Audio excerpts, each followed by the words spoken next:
up, guys? Henry back here for another video, and today we're going to be making a $700 budget gaming setup. I have reviewed the best parts, and I'm going to be building this PC in like August or something.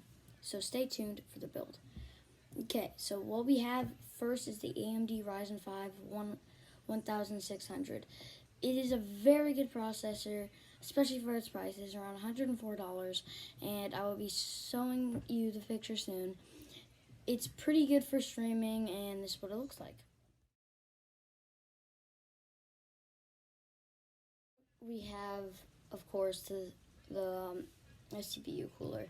This CPU cooler is completely, it's not RGB, and it's a good CPU cooler, the Coolmaster Hyper. It's no RGB, it's just black. It's a good CPU cooler for its price. It's average. Nothing really next. Now to the motherboard.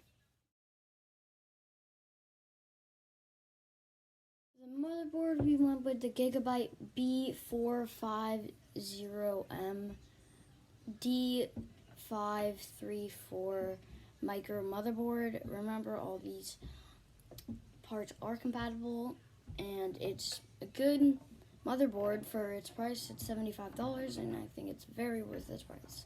Now we're going to go on to the next item. For RAM, we got the G.Skill Aegis 16 gigabyte, two things of 8 gigs. Very good RAM, $55. Photo will be showing you now.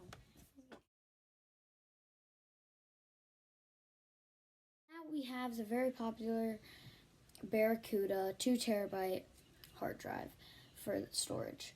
Well, it's a really good hard drive for around $55. It can be found on Newegg, but if you want like a 1 terabyte hard drive, if you're really on that tight budget, it's $10 less. But I would recommend getting a 2 times better storage for just $10 more.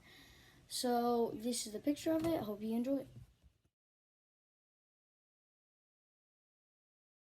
Now we have the video card. The video card that I went with was the MSI GeForce GTX 160 Super. This is a very good video card, $215 for its price. It's an insane video card, very good. It will run very good FPS, and hopefully I can drop the link in the description if you want to check it out. And next we are going to have the case. We went with a very popular case. We went with the Next H210 mid tower case. This is a very good case. I think 3 case fans. Yeah, 3 case fans. Extremely good, around $70. Very good. Next, we're gonna have the power supply, and I'm gonna show you a picture of the case right now. Power supply, we went with the EVGA 600W ATX power supply. This build is around 300 watts, so if you wanted to upgrade it, it would be extremely easy.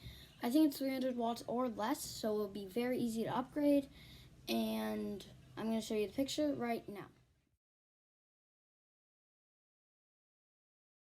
Guys, so much for watching. See you next time.